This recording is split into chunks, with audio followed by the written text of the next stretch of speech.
Hello guys, आपका शिवानी कहानी hall में स्वागत है। और आज करने वाले बहुत ही इंटरेस्टेड, तो चलो वीडियो स्टार्ट करते हैं। लाश चुराने वाला भूत। यह कहानी धूमा गांव की है, जहां इन दिनों लाशों की चोरी होने की घटना हड़कंप मचा रखा है।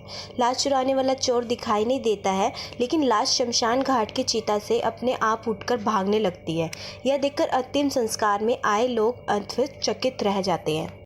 ऐसा ही पोस्टमार्टम रूम में होता है, जहां डॉक्टर लाश का पोस्टमार्टम करने आते हैं और अचानक लाश उठकर चलने लगती है और रूम से बाहर निकलकर गायब हो जाती है। पोस्टमार्टम करने वाले डॉक्टर डरकर बेहोश हो जाते हैं। ऐसी घटनाएं अब रोज होने लगती है। इससे पुलिस इस मामले से हस्तक्षेप करती है। गाँव वाले पुलिस स्टेशन में इंस्पेक्टर से मिलते हैं और इस लाश चोरी होने वाली घटना पर चर्चा करते हैं। इंस्पेक्टर, यह घटना ऐसी है जिसमें हम पुलिस वाले भी कुछ नहीं कर सकते। आदमी, अगर आप कुछ नहीं करोगे तो गांव वाले कहाँ जाएंगे? पुलिस का काम चोरों को पकड़ना है, इसलिए हम आपसे शिकायत करने आए हैं। इंस्पेक्टर, यह घटना चोरों की है या नहीं अभी तक कंफर्म नहीं हुआ है, क्योंकि लाश खुद से उठकर भाग रही है, उसे लेकर कोई नहीं जा रहा है।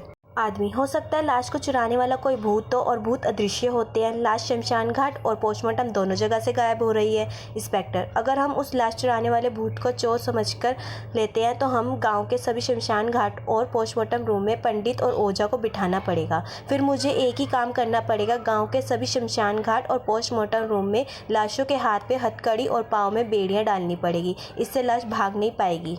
आदमी, अगर ऐसा करने पर समस्या का समाधान होता है तो गांव वालों को आपत्ति नहीं है। पुलिस के इतिहास में ऐसा पहली बार हुआ था कि जब पुलिस वालों ने किसी लाश पर हथकड़ी और बेड़ियां पहनाई हो, लेकिन लाश चोरी की घटना से पुलिस को ऐसे करने पर मजबूर कर दिया था। एक दिन फिर शमशान घाट में एक लाश का अंतिम संस्कार के लिए आती है। लाश चिंता पर रखी हुई होती है। तभी एक पुलिस वाला लाश को हथकड़ी और बेड़ियां पहनाता है और डोम अर्थी को सजाता है। तभी लाश चीता पर खड़ी होती है। उसकी हथकड़ी अपने आप टूट जाती है और लाश चीता से उतरकर नीचे से भागने लगती है। अंतिम संस्कार में आए लोग डरकर छुप जाते हैं। एक लाश पोस्टमार्टम के लिए आती है। पुलिस इस लाश को हथकड़ी और बेड़ियां पहनाती है। डॉक्टर लाश का पोस्टमार्टम करने के लिए आते हैं। तभी अचानक लाश की हथकड़ी और बेड़ियां टूट जाती है। वह उठकर चलने लगती है और डॉक्टर और पुलिस डरकर भागते हैं। लाश बाहर निकलकर गायब हो जाती है। लाश चोरी की घटना में पुलिस की हथकड़ी और बेड़ियां भी काम नहीं आती है। शमशान घाट और पोस्टमार्टम रूम से दोनों जगह से लाशें उठकर भाग रही है। गांव वाले फिर से इसी विषय पर चर्चा करने के लिए जमा होते हैं। तभी उसमें से एक आदमी गीता का श्लोक पढ़ता है और दूसरा आदमी कहता है कि भाई, तुम ये गीता का श्लोक क्यों पढ़ रहे हो? गीता में लिखा है कि आत्मा को कोई यंत्र काट नहीं सकता, अग्नि जला नहीं सकते, आत्मा अमर है।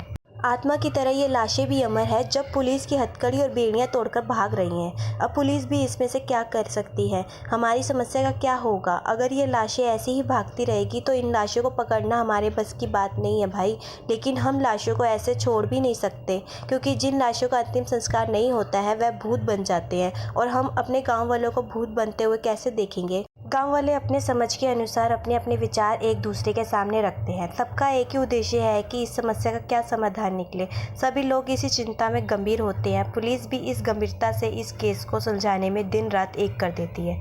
लाशों को हथकड़ियाँ पहनाने वाला आइडिया काम नहीं आता। इंस्पेक्टर और हवलदार आगे की योजना पर काम करते हैं। हवलदार, सर, मैंने अपने हाथों से उन दोनों लाशों को हथकड़ी और बेड़ियाँ पहनाई थी। वो उन्हें फूलों की हार की तरह तोड़कर चली गई और मैं देखता रह गया। इंस्पेक्टर, तुम देखने के अलावा और भी क्या कर सकते थे? हवलदार, अब आगे क्या करना है? गांव में डोम अंतिम संस्कार करने से मना कर दिया है इंस्पेक्टर, और डॉक्टर ने पोस्टमार्टम करने से कतराने लगते हैं। लेकिन हम हार नहीं मानेंगे। चलो मेरे साथ पोस्टमार्टम रूम में। एक लाश पोस्टमार्टम के लिए आई थी। डॉक्टर तैयारी करता है। इंस्पेक्टर हवलदार के साथ पोस्टमार्टम के लिए रूम में बाहर सतर्क होकर पहरा देने लगता है। इंस्पेक्टर, हवलदार, वो बल्ब देखो, तुम्हारी नज़र उसी पर रहनी चाहिए। हवलदार, उस बल्ब में क्या है सर? इंस्पेक्टर, अंदर से जैसे ही कुछ गड़बड़ होगी इस बल्ब से लाल रोशनी निकलेगी और सायरन बजेगा।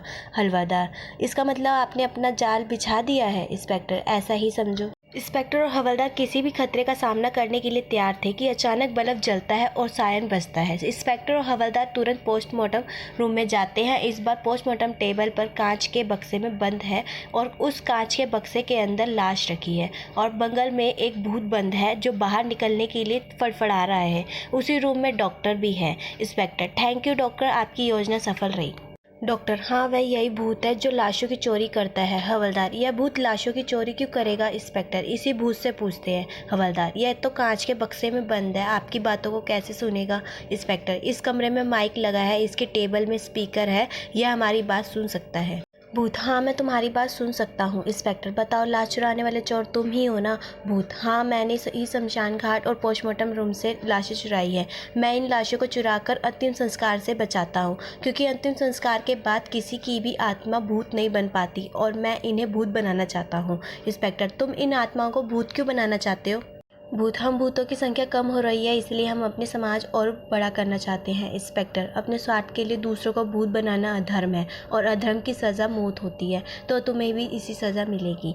इंस्पेक्टर। हवलदार और डॉक्टर पोस्टमार्टम रूम के बाहर आते हैं। इंस्पेक्टर अपनी जेब से एक रिमोट निकालकर उसका बटन दबाता है। एक धमाका होता है, उस धमाके में सब कुछ ध्वस्त हो जाता है और आग लग जाती है। भूत और लाश दोनों जलकर खाक हो जाते हैं। उस दिन के बाद उस गांव में किसी की भी लाश चोरी नहीं हुई और इसी तरह लाश चुराने वाले भूत की कहानी खत्म हो जाती है। गाइज, मेरी वीडियो कैसी लगी? अगर अच्छी लगी है तो लाइक, कमेंट, शेयर और सब्सक्राइब जरूर करें। Bye bye guys.